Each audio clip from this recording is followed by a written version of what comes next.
Mesdames et messieurs, bonjour et bienvenue pour cette nouvelle vidéo. Aujourd'hui, je ne vais pas jouer à Valorant, on va changer un petit peu. Aujourd'hui, je vais faire la critique d'un film que je suis allé voir récemment au cinéma. Et oui, en effet, je suis un grand fan de films, mais je suis également un grand fan de super-héros. Et c'est pour ça qu'aujourd'hui, j'ai décidé de vous parler de la dernière production en date de Marvel Studios, c'est-à-dire Thunderbolts, avec un petit astérisque, s'il vous plaît. Donc pour la critique, il va y avoir deux parties. Il va d'abord y avoir une partie sans spoiler, bien évidemment, donc je vais donner mon avis général sur le film, ce que j'en ai pensé. Et puis après, il va y avoir une partie avec spoiler sur les choses à retenir du film et quelques petites théories, quelques petites choses.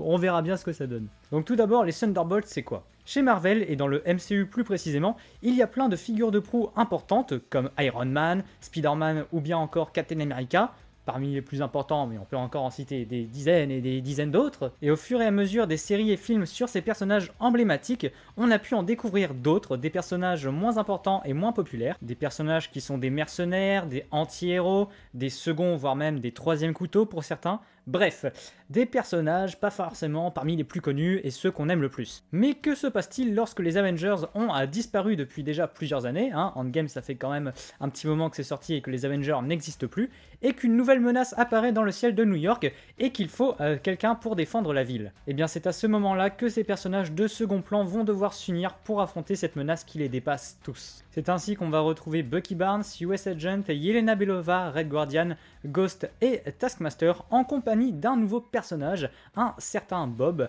et je n'en dévoile pas plus sur l'intrigue pour le moment, et je vais donc passer à ma critique générale du film. Donc Thunderbolts, c'est un projet qui a été annoncé en 2022, en même temps que plein d'autres séries et films Marvel, et je dois dire que quand tous ces projets ont été annoncés, Thunderbolts était l'un de ceux qui me donnait le plus envie. En effet, j'aime beaucoup ce genre d'histoire de personnages qui n'ont rien à voir les uns avec les autres, des personnages de second plan, voire même de troisième plan, qui se réunissent pour affronter quelque chose qui les dépasse complètement. J'aime beaucoup ce genre d'histoire, c'est pour ça notamment que j'aime beaucoup The Suicide Squad de James Gunn, ou bien encore Les Gardiens de la Galaxie pour rester dans le même univers que Thunderbolts, et je n'ai pas du tout été déçu. En effet, Thunderbolts est un très bon film. Déjà, on retrouve une intrigue plus terre-à-terre que les derniers Marvel qu'on a eu. Rien à voir avec des The Marvels, des Thor, Love and Thunder ou bien encore des Doctor Strange Multiverse of Madness. Les personnages ne sont pas des sorciers, des dieux ou des surhommes surpuissants, à part un, mais du coup, en l'occurrence, ce personnage, c'est la clé du film. Ce sont soit des super soldats, soit des personnages avec des pouvoirs plus ou moins limités,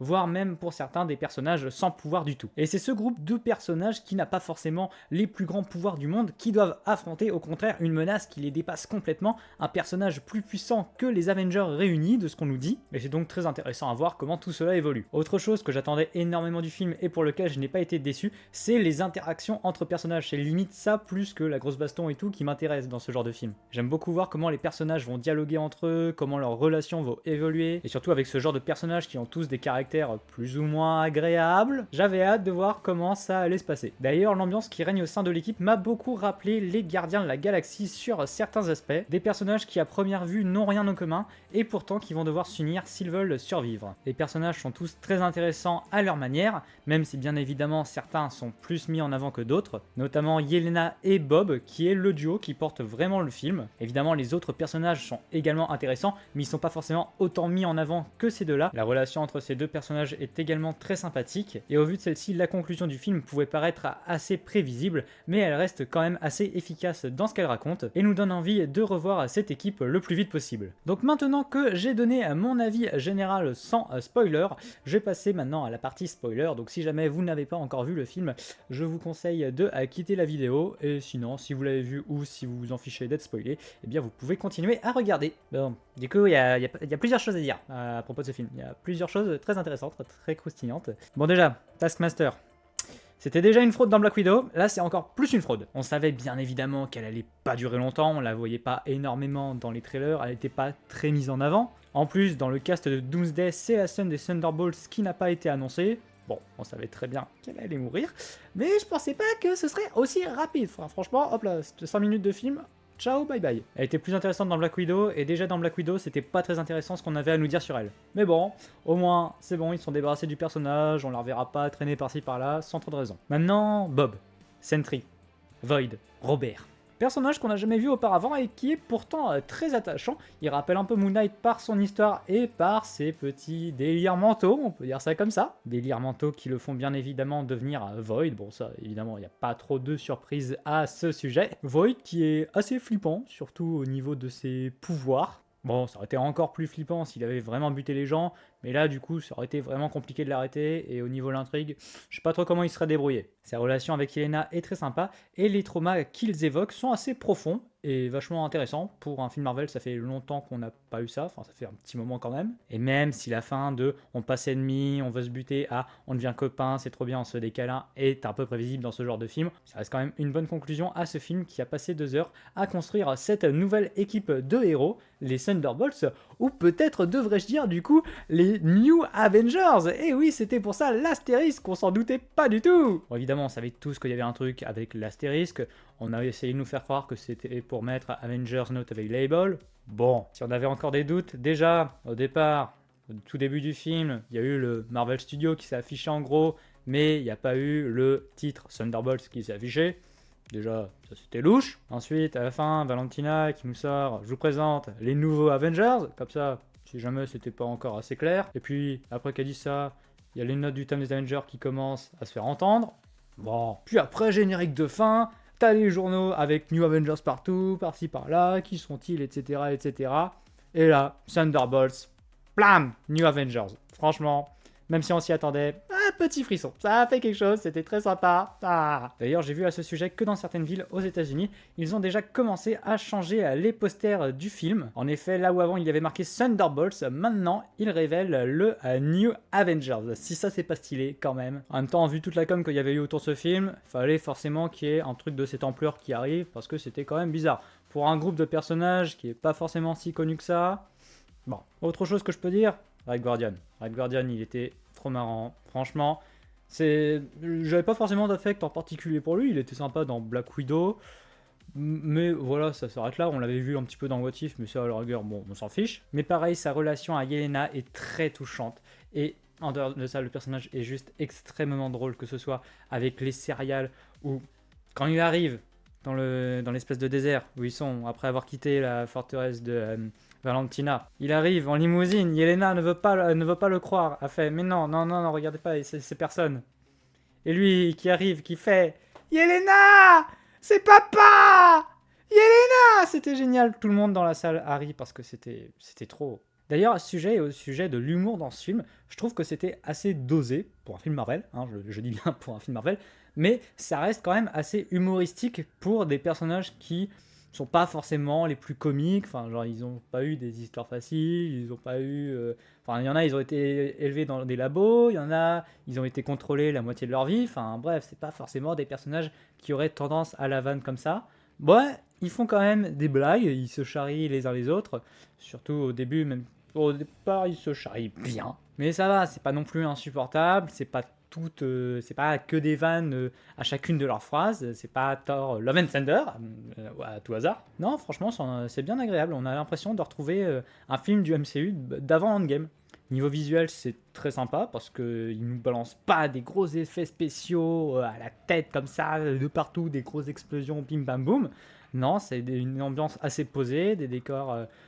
on reste sur Terre, dans des airs, dans New York, donc ça part pas dans n'importe quoi. Et je trouve que ces ambiances-là sont beaucoup plus sympas que des ambiances de Thor ou des ambiances de Doctor Strange. Ça dépend, après évidemment, des trucs comme Thor et Doctor Strange, ça peut être très beau, ça peut être très sympa, ça peut faire voir des choses cool, mais un film plus terre à terre comme ça, c'est aussi bien sympa aussi de temps en temps, où avec un Marvel qui nous a habitués ces dernières années à des trucs beaucoup plus dingues, avec des trucs de multivers, de voyage dans l'espace, d'autres réalités, de bons dans le temps, etc. etc. Là, c'est bien de revenir à quelque chose d'un petit peu plus posé. Bon, maintenant, je vais essayer de vous donner un avis sans être trop long sur chaque personnage, même si pour certains, j'ai déjà un peu parlé d'eux. Bon, déjà, Taskmaster. Bon, c'est une grosse fraude, on a compris, il n'y a rien de plus à ajouter, je pense. Ghost. Bon, elle est là, elle est sympa. Les pics qu'elle envoie, les vannes qu'elle fait, c'est cool. C'est bien de voir qu'elle maîtrise ses pouvoirs un petit peu plus qu'avant. Elle parle un petit peu de son enfance, qui a été dans un laboratoire et tout. Ouais, bon, elle est cool, hein, mais c'est pas non plus le personnage qui a le plus d'importance dans le film. Ensuite, Bucky, bon, alors lui, je comprends toujours pas ce qu'il fait dans la politique, va falloir m'expliquer cette reconversion professionnelle. Bon, apparemment, il y a des trucs il s'est arrangé avec le mec qui est allé le voir, là, je sais plus, le gars qui voulait révoquer Valentina. Bon, après, il va s'impliquer un petit peu plus que ça, Bucky, ça fait toujours plaisir de le revoir. D'ailleurs, Bucky, c'est le personnage du groupe qui, auparavant, était le plus important, enfin... On l'avait revu dans pas mal de films, on l'a revu on l'a vu dans tous les Captain America, on l'a vu dans certains Avengers, voilà. Les autres persos, on les a vus dans un, deux films max, certains dans des séries, mais voilà, ça s'arrête là. Bucky, bon, lui, il est quand même bien installé, ça fait un petit moment, il est là depuis le début du MCU, ça fait toujours plaisir de le revoir, ça change pas évidemment. Ça fait du bien aussi de sortir de ce Bucky qui est toujours à moitié dépressif, qui regrette ce qu'il a fait. Bon, évidemment, il n'a pas une vie facile, le gars. Hein. Attention, c'est pas ce que je dis. Mais c'est bien de voir qu'il arrive à évoluer, que maintenant c'est plus facile pour lui d'aller vers les gens, de parler de son passé, etc., etc.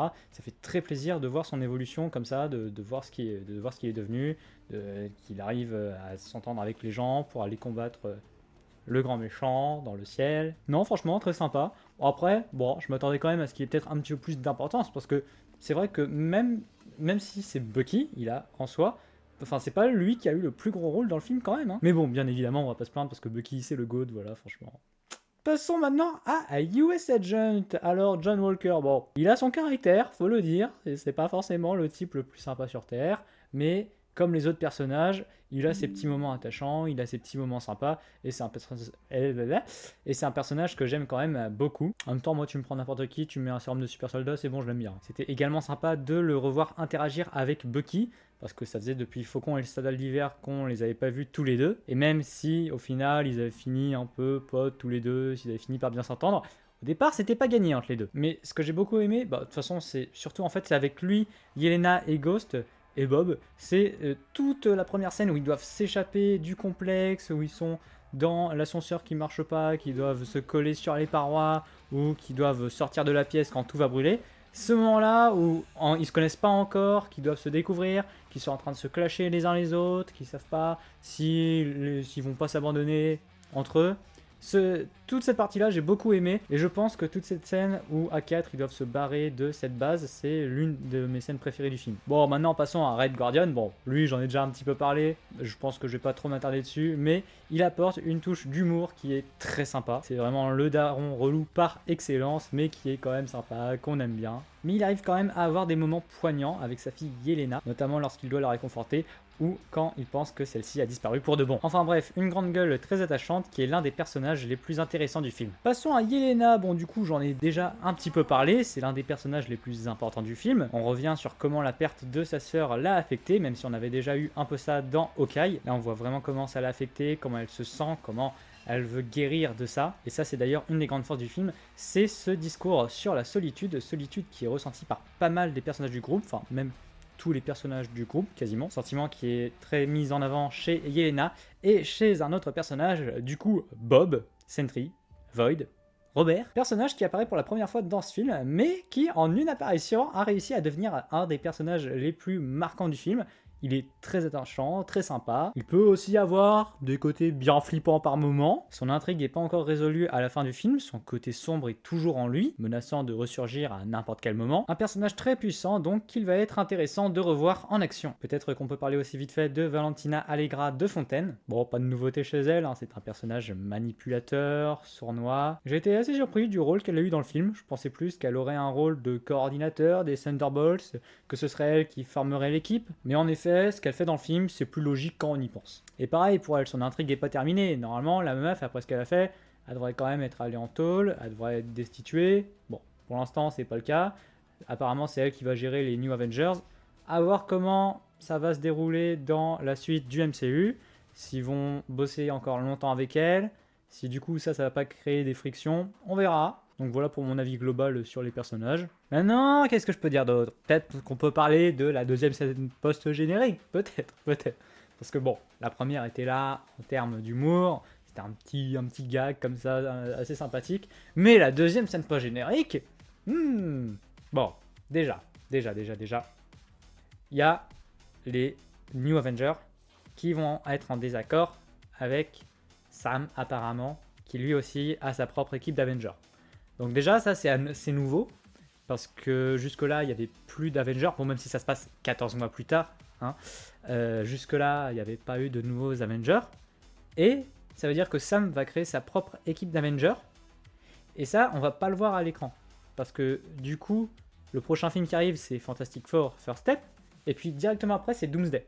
Donc dans l'intervalle, on n'a rien où Sam va former sa petite équipe, on ne connaît pas ses membres et tout, même si pour ça on peut faire des suppositions. En effet, on peut penser que Sam va former une équipe avec les acteurs qui ont déjà été dévoilés dans le cast de Doomsday, les fameuses chaises. Dans ce cas-là, on pourrait donc penser qu'on va retrouver donc bien évidemment Falcon à la tête du groupe en tant que nouveau Captain America, accompagné de Joaquin Torres, Falcon, et peut-être qu'ils seront accompagnés de Thor, Ant-Man, Shang-Chi et Black Panther, qui ont eux aussi été annoncés. Mais du coup, ça c'est une petite supposition que je fais en me disant que dans le cast de Doomsday sur les fameuses chaises, du coup on a eu l'équipe des Thunderbolts, on a eu les 4 Fantastiques, on a eu les X-Men, et du coup on a eu quelques personnages qui font pas forcément partie d'une équipe, mais qu'on connaît et qu'on a vu par-ci par-là. Et donc du coup, en rassemblant les personnages restant ensemble, ça donne cette équipe un peu chelou, bon, pourquoi pas. Étant donné qu'en plus, pour la plupart, ce sont déjà d'anciens personnages, d'anciens Avengers, ce serait logique que ces personnages ne veulent pas forcément qu'il y ait une autre équipe d'Avengers qui vienne les concurrencer, si on peut dire ça comme ça.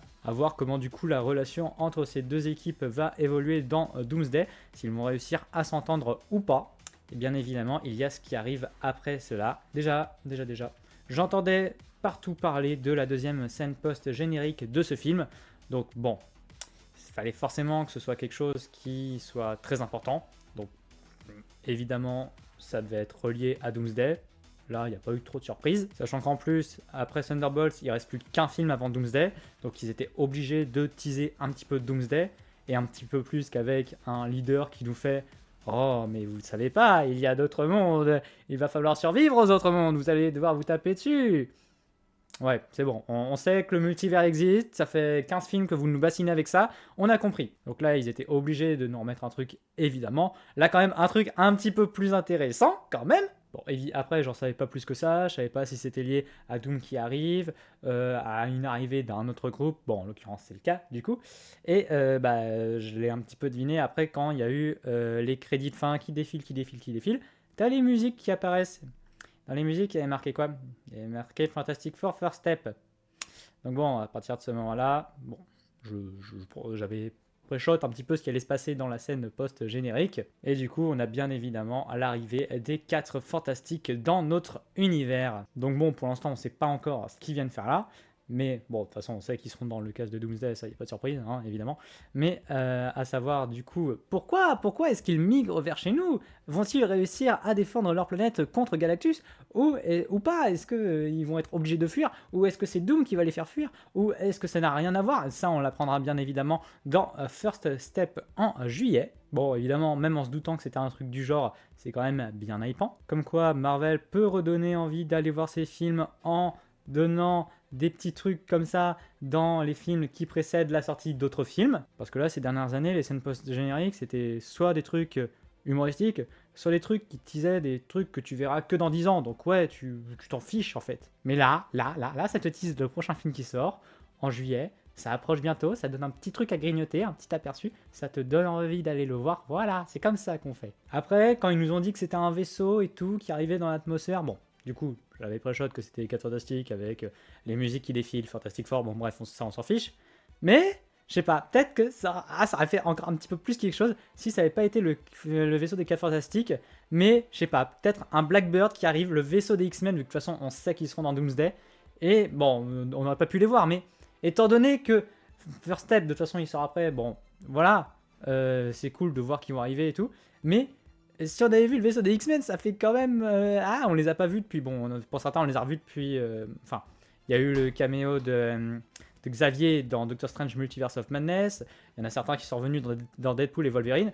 Mais à part ça, ça fait quand même pas mal de temps que les X-Men... Enfin, de toute façon, ils n'ont jamais été dans l'univers du MCU. Si là, ils avaient été revenus, je pense que ça aurait été quand même quelque chose d'un peu plus impactant que les 4 Fantastiques. Mais évidemment, c'est déjà très bien pour teaser ce qui va arriver ensuite. Enfin bon, bref, tout ça, c'est déjà très hypant. Le film était très bien, les personnages étaient très attachants, c'était très joli à voir. Et puis cette fin avec le The New Avengers, et puis la musique des Avengers qui se lance, oh, franchement, ah non, c'était très bien, c'était une très bonne séance. Franchement, 2 heures qui sont passées très vite. Et du coup, tout ça, bah, ça donne hâte d'être en juillet pour Fantastic Four.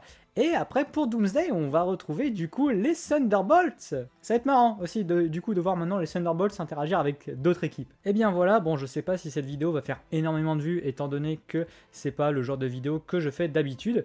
Mais si jamais vous regardez cette vidéo, que vous l'avez regardée jusqu'au bout, n'hésitez pas à me dire ce que vous avez pensé du film Thunderbolts, ça me fera plaisir de lire ce que vous en avez pensé. Et puis si vous êtes arrivé jusque là et que la vidéo vous a plu, vous pouvez également la liker, ça fait super plaisir. Vous pouvez également vous abonner à la chaîne et activer la cloche des notifications.